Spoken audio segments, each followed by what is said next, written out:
नमस्कार विद्यार्थी मित्रों, मी आपला मित्र प्राध्यापक यशस पाटील सर, स्वातंत्र्यवीर दादासाहेब उंडाळकर ज्युनियर कॉलेज उंडाळे।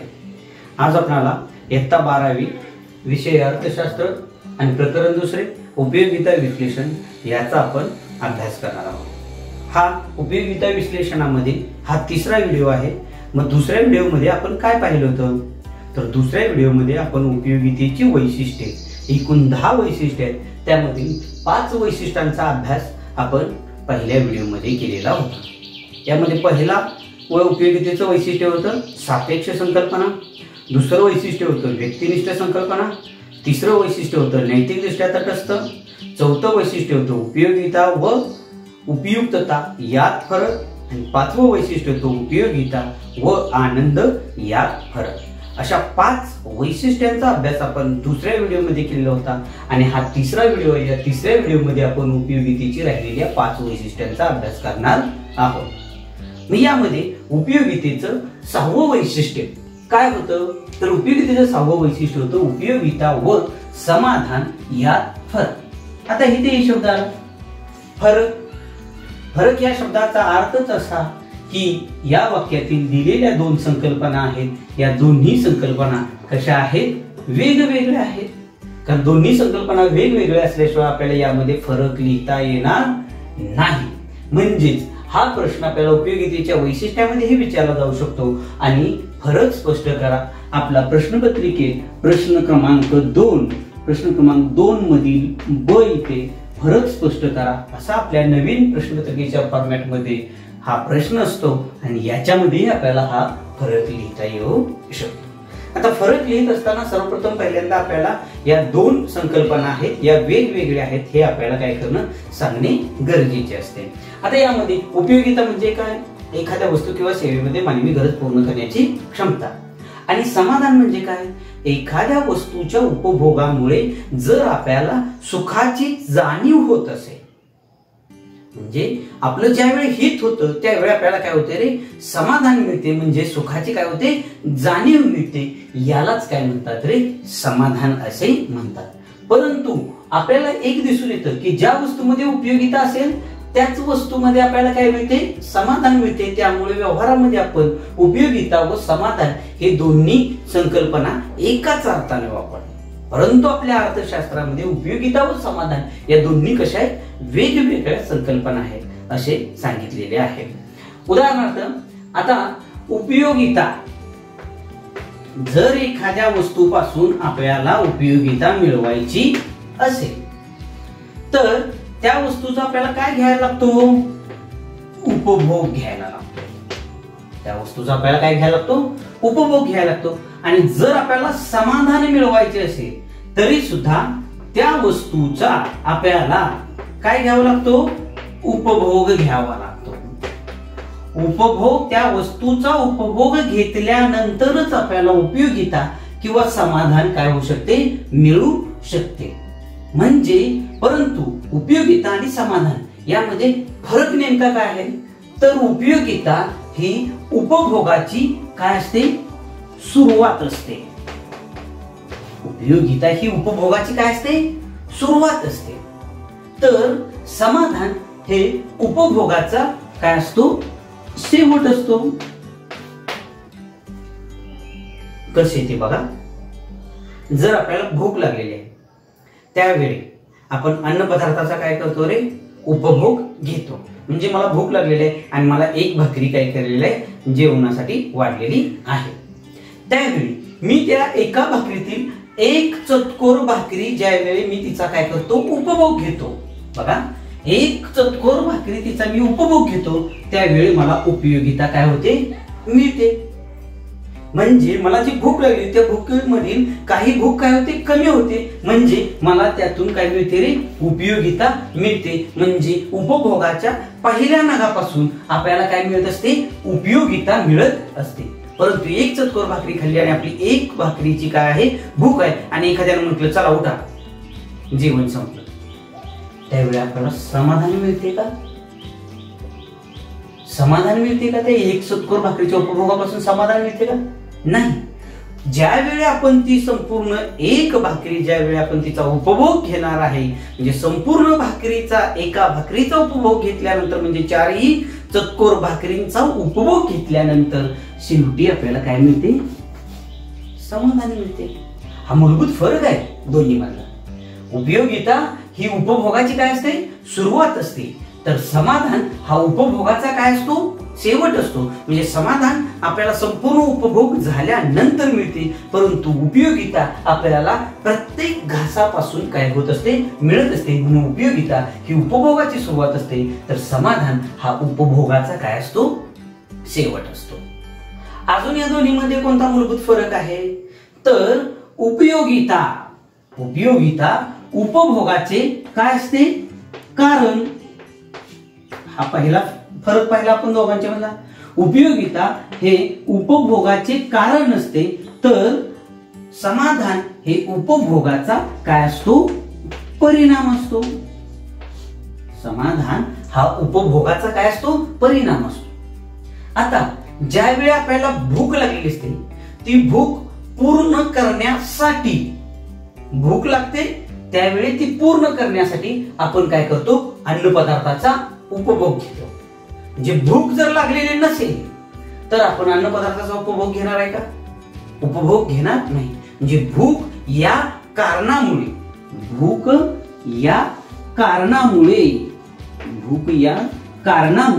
आपण काय घेतला? अन्न पदार्थाचा उपभोग घेतला आणि त्यापासून आपल्याला काय मिळाली? उपयोगिता मिळाली. म्हणजे उपयोगिता हे उपभोगाचे काय असते? कारण असते. भूक लागलेली नसेल तर आपण काय करत नाही? अन्न पदार्थाचा उपभोग घेत नाही. म्हणजे उपयोगिता हे उपभोगाचे काय आहे?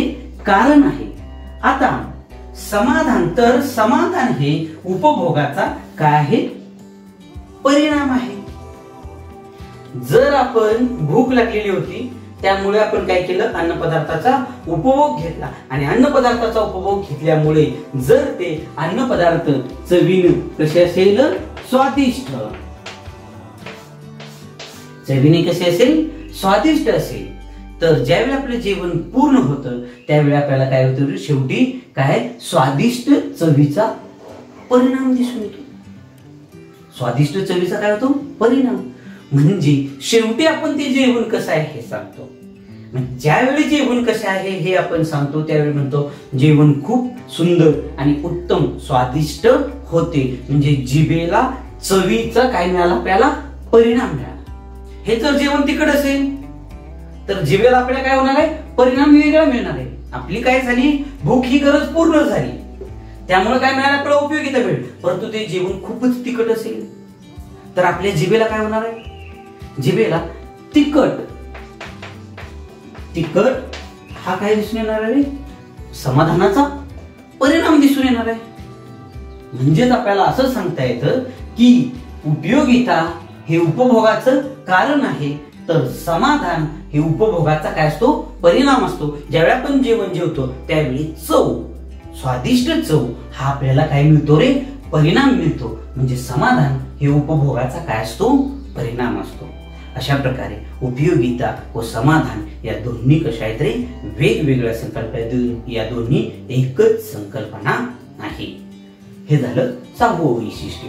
त्यानंतर उपयोगितेचं 7वं वैशिष्ट्य आहे ते म्हणजे उपयोगितेचे केवळ तात्विक मापन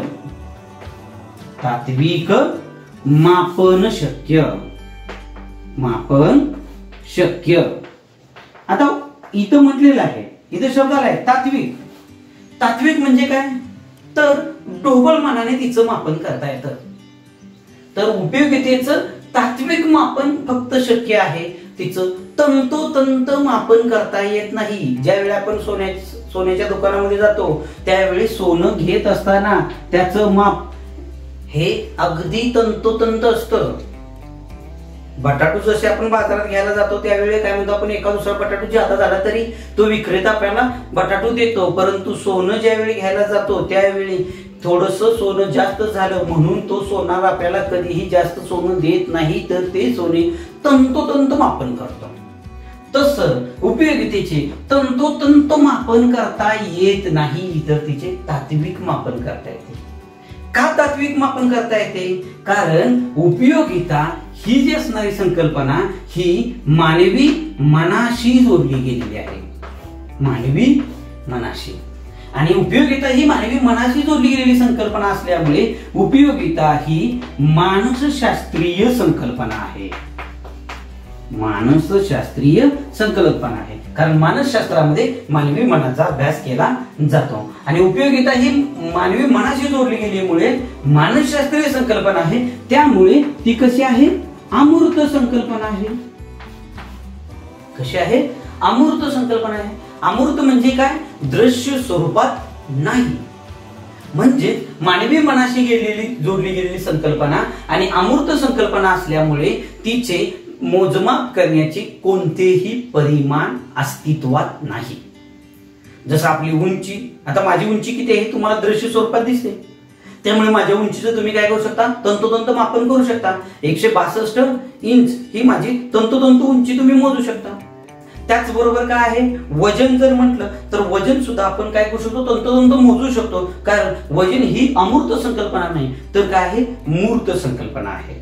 म्हणजेच एखादी वस्तू, दूध घ्यायचं असेल आपल्याला, तर दूध हे प्रत्यक्ष दृश्य स्वरूपातली संकल्पना आहे, त्याला स्पर्श करू शकतो आपण, ती अमूर्त संकल्पना नाही. त्यामुळे दुधाचं मापन आपण करू शकतो, की दुधाचं लिटर मध्ये काय करू शकतो? आपण मापन करू शकतो. तसेच मानवी मनाशी जोडले गेलेली ही मानसशास्त्रीय संकल्पना असल्यामुळे तिचे तंतोतंत मापन करता येत नाही, म्हणजे संख्यात्मक मापन करता येत नाही. का येत नाही? तर ती काय आहे? अमूर्त संकल्पना आहे. मग ही अमूर्त संकल्पना असल्यामुळे तिचं कमी किंवा जास्त या पातळीमध्ये काय करता येते? मोजमाप करता येते. जसं मग पाठीमागील उदाहरणामध्ये आपण पाहिलं होतं की एखाद्या व्यक्तीला एक भाकरी आपण काय केले? भूक लागलेली आहे म्हणून उपभोग घेण्यासाठी दिली. त्यावेळी पहिलं एक चतकोर खाल्ल्यानंतर त्या व्यक्तीला समाधान कसं मिळणार आहे? थोडंसं मिळणार आहे. म्हणजेच आपल्याला असं सांगता येतं की पहिल्या चतकोर पासून त्याला काय मिळते? उपयोगिता मिळते. मग तो म्हणेल पहिल्या चतकोर पासून मला थोडीशी काय मिळाली? उपयोगिता मिळाली. दुसरी चतकोर घेईल त्यावेळी त्याला उपयोगिता थोडीशी कशी मिळाली? जास्त मिळाली. तिसरी चतकोर घेईल त्यावेळी त्याला उपयोगिता मिळणार आहे. चौथी चतकोर घेईल त्यावेळी त्याची काय होणार आहे? गरज पूर्ण होणार आहे. गरज काय होणार? भुकीची गरज काय होणार आहे? पूर्ण होणार आहे. आणि त्यानंतर बघा, ज्यावेळी पहिली चतकोर घेतली त्यावेळी त्याला मिळालेली उपयोगिता ही कशी असणार आहे? धन असणार आहे. कशी मिळाली? थोडीशी मिळालेली आहे. दुसरी चतकोर घेतो त्यावेळी सुद्धा त्याला मिळणारी उपयोगिता ही कशी असणार आहे? धन असणार आहे. म्हणजे ती उपयोगिता आपल्याला कशी असणार आहे? जास्त वाढत असलेली उपयोगिता आपल्याला काय होत असणार आहे रे? दिसून येत असणार आहे. म्हणजे उपयोगिता कशी असणार आहे? जास्त असणार आहे. आणि ज्यावेळी त्याची गरज पूर्ण होते त्यावेळी त्याला मिळणारी उपयोगिता ही कशी असणार आहे? शून्य असणार आहे. कारण उपयोगिता ही गरजेवरती अवलंबून असते. भूक ही गरजच पूर्ण झाली तर तुम्हाला उपयोगिता मिळणार आहे का? नाही. गरज पूर्ण करण्याची वस्तूमधील क्षमता म्हणजे काय म्हणला तुम्ही? उपयोगिता. ज्यावेळी तुमचं जेवण पूर्ण होणार आहे, ज्यावेळी तुमची गरज पूर्ण होणार आहे, त्यावेळी तुम्हाला उपयोगिता कशी मिळणार? शून्य मिळणार. आणि गरज पूर्ण झाल्यानंतर काय वाक्य लिहितोय मी? गरज पूर्ण झाल्यानंतर जर आपण एखादा काय घेतला? वस्तूचा उपभोग घेतला, म्हणजेच आपलं जेवण पूर्ण झालेलं आहे, पूर्ण आपलं पोट काय झालेलं आहे? भरलेलं आहे. आणि त्यानंतर सुद्धा आपण जर चांगले जेवण आहे म्हणून जर जास्त सेवन केले तर काय होते? शेवटी वॉमिटिंग. याचाच अर्थ काय? याचाच अर्थ म्हणजे आपल्याला तो जादा झालेला जो नग होता किंवा ज्यावेळी गरज पूर्ण झाली त्यानंतर वस्तूचं सेवन करण्यासाठी आपल्याला काय देणं गरजेचं होतं? नकार देणं गरजेचं होतं. आणि नकार न दिल्यामुळे आपल्याला काय झालं? वॉमिटिंग. म्हणजे त्यावेळी आपल्याला समाधान होण्याऐवजी काय झाले रे? असमाधान झाले. असमाधान म्हणजेच उपयोगिता तिथं कशी होते रे? ऋण होते. असमाधान म्हणजे पहिला नग सेवन केला त्यावेळी उपयोगिता धन होते, कारण आपल्याला त्यापासून काय मिळत होतं? समाधान मिळत होतं. ज्यावेळी गरज पूर्ण झाली त्यावेळी आपल्याला उपयोगिता कशी झाली? शून्य झाली.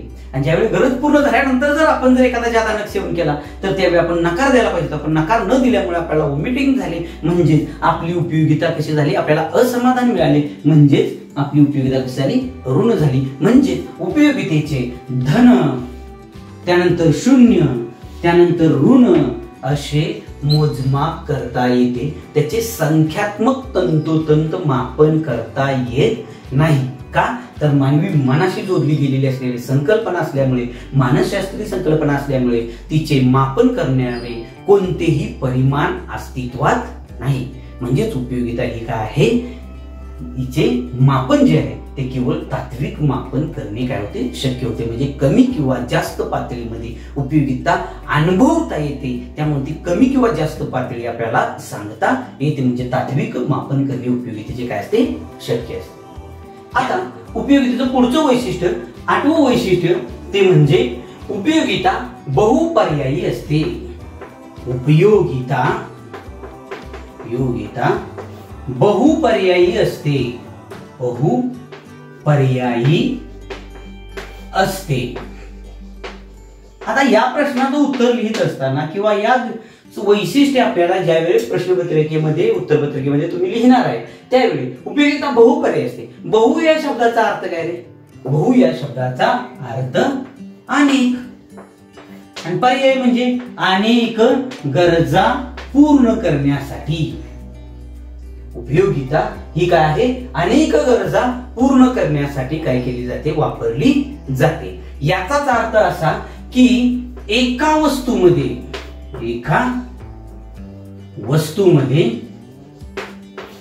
अनेक गरजा पूर्ण करणारी उपयोगिता असते.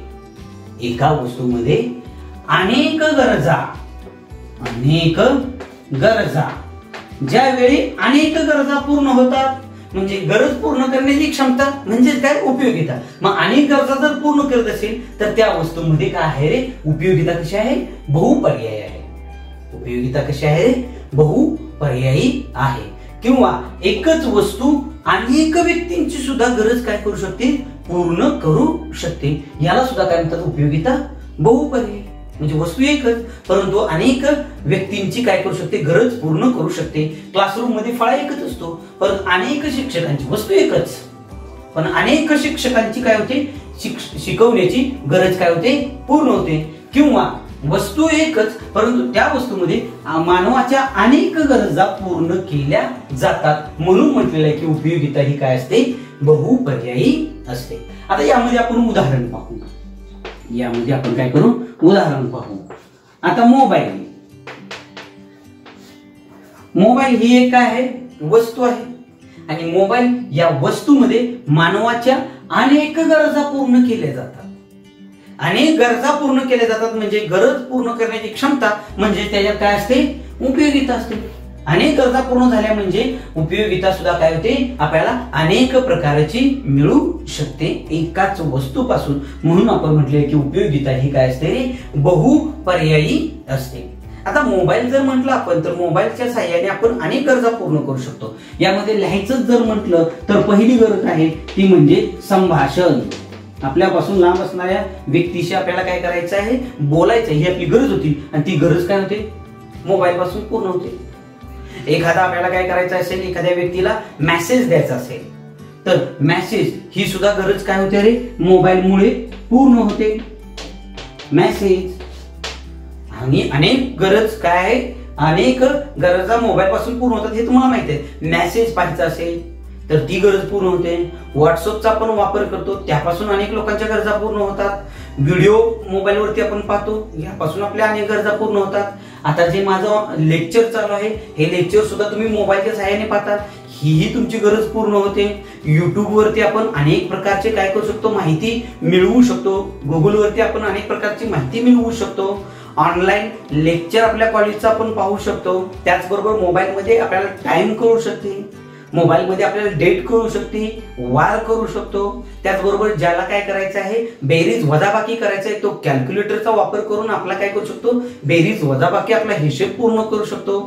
त्याचबरोबर एखाद्याला जर काय करायचं असेल, सेल्फी काढायचं असेल तरी सुद्धा मोबाईलच्या साहाय्याने त्याची ती गरज पूर्ण होती. एखाद्याला लग्न समारंभ असेल किंवा बर्थडेचा कार्यक्रम असेल त्यावेळी फोटो काढायचा असेल त्याची ती गरज पूर्ण होते. एखाद्याला स्टेटस ठेवायचं असेल तीही मोबाईलच्या साहाय्याने गरज पूर्ण होते. एखाद्याला शॉपिंग करायचं असेल तर अमेझॉन फ्लिपकार्ट वरून काय करतो तो मोबाईलच्या साहाय्याने शॉपिंग सुद्धा करू शकतो. त्याचबरोबर एखाद्याला काय करायचं असेल आपल्या मित्राचा किंवा आपल्या घरातील व्यक्तींचा काय करायचं असेल वाढदिवस लक्षात ठेवायचा असेल तर रिमाइंडर सुद्धा आपण मोबाईलच्या साहाय्याने ती सुद्धा आपली गरज काय होऊ शकते पूर्ण होऊ शकते. आणि आता सर्वात महत्वाचं विद्यार्थ्यांसाठी मोबाईलची गरज म्हणजे काय पबजी खेळणे, प्रचंड मोठी गेम खेळणे, प्रचंड मोठी काय आहे गरज आहे. आणि ही गरज सुद्धा मोबाईलच्या साहाय्यानेच काय होते विद्यार्थ्यांची पूर्ण होते. म्हणजे वस्तू कशी आहे वस्तू एकच आहे परंतु आपण त्या वस्तूच्या साहाय्याने अनेक गरजा पूर्ण करतो. अनेक गरजा पूर्ण करतो म्हणजे अनेक प्रकारची आपल्याला काय मिळते उपयोगिता मिळते. गरज पूर्ण करणे म्हणजेच वस्तूमध्ये गरज पूर्ण करण्याची क्षमता म्हणजे उपयोगिता. म्हणजे एकाच वस्तूमधून आपल्याला अनेक प्रकारच्या गरजा पूर्ण करता येतात. आता आपण पाहिलं साधारणतः मोबाईल पासून आपण अनेक गरजा काय करतो पूर्ण करतो. म्हणजे उपयोगिता ही काय आहे रे बहुपर्यायी आहे. यानंतर पुढचं वैशिष्ट्य आहे आणि हे अत्यंत महत्वाचं वैशिष्ट्य म्हणजे उपयोगिता गरजेच्या तीव्रतेवर अवलंबून असते. इथं वाक्य लिहितो अत्यंत महत्वाचं आहे बघा. उपयोगिता ही गरजेच्या तीव्रतेवर अवलंबून असते.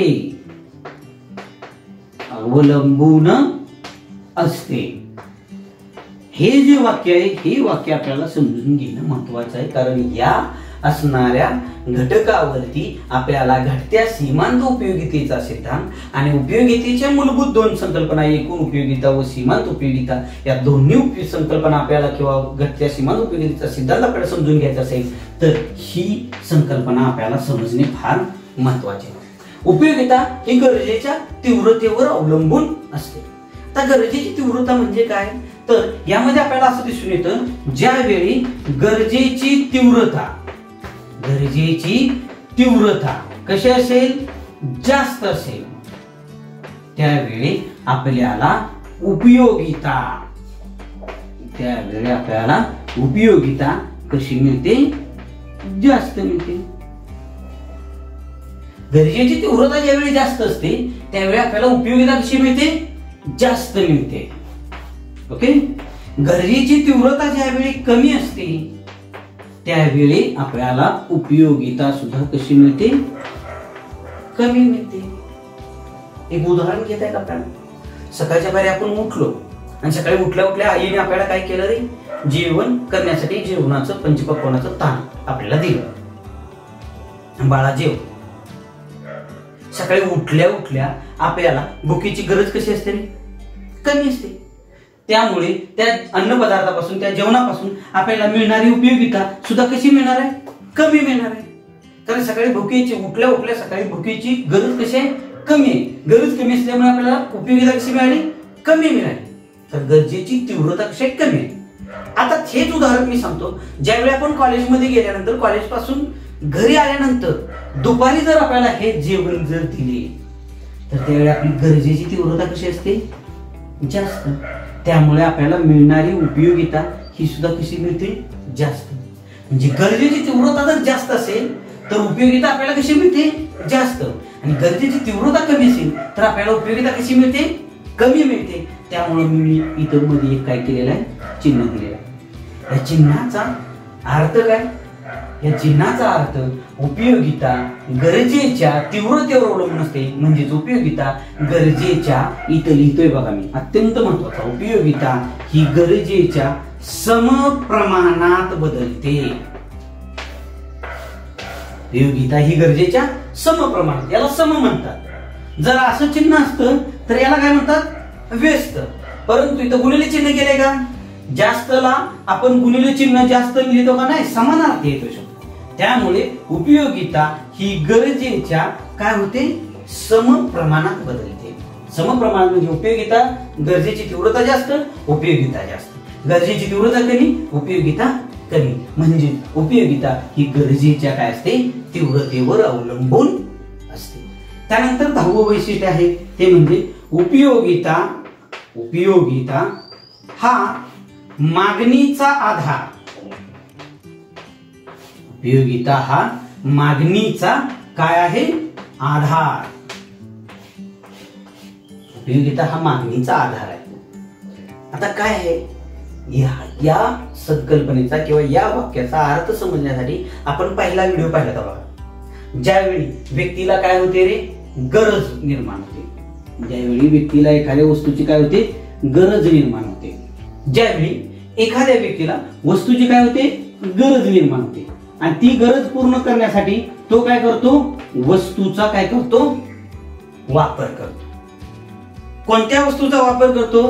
ज्या वस्तूमध्ये काय आहे? उपयोगिता आहे. ज्या वस्तूमध्ये काय आहे? उपयोगिता आहे. ज्या वस्तूमध्ये उपयोगिता आहे त्या वस्तूला तो काय करतो? मागणी करतो. मागणी करतो. त्या मागणी केल्यानंतर त्या वस्तूचा तो काय घेतो? उपभोग घेतो आणि त्यानं उपभोग घेतल्यामुळे त्या व्यक्तीची काय होते? गरज पूर्ण होते. त्या व्यक्तीची काय होते? गरज पूर्ण होते. म्हणजेच असं सांगता येतं की माझी फळ्यावरती लिखाणकाम करण्याची काय गरज आहे.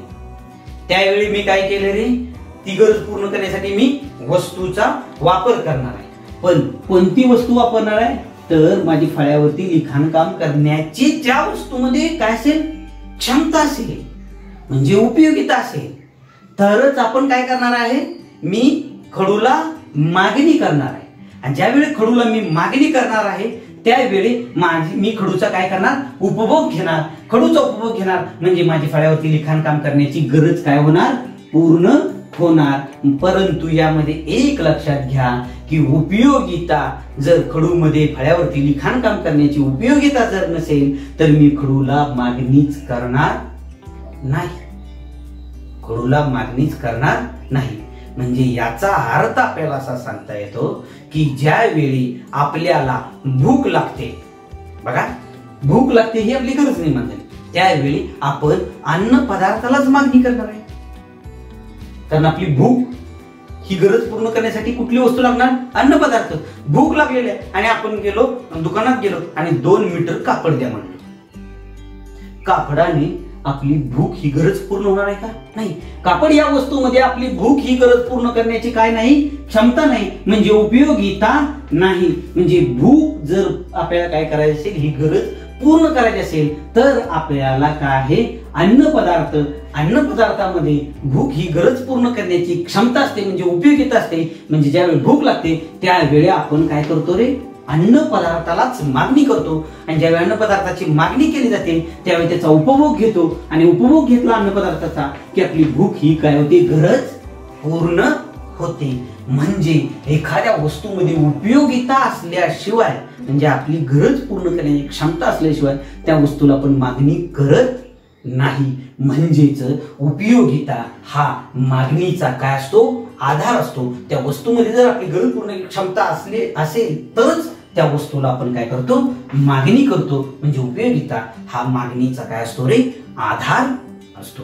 अशा प्रकारे आपण उपयोगितेची असणारी पुढील 5 वैशिष्ट्ये, ज्यामध्ये 6वं वैशिष्ट्य होतं उपयोगिता व समाधान यामध्ये फरक, 7वं होतं उपयोगितेचे केवळ तात्विक मापन शक्य, आणि 8वं वैशिष्ट्य होतं उपयोगिता ही बहुपर्यायी असते, 9वं वैशिष्ट्य उपयोगिता गरजेच्या तीव्रतेवर अवलंबून असते, आणि उपयोगिता मागणीचा काय आहे? आधार आहे. अशा प्रकारे उपयोगितेची असणारी 10 वैशिष्ट्ये आपण या व्हिडिओमध्ये काय केलेली आहेत? पाहिलेली आहेत.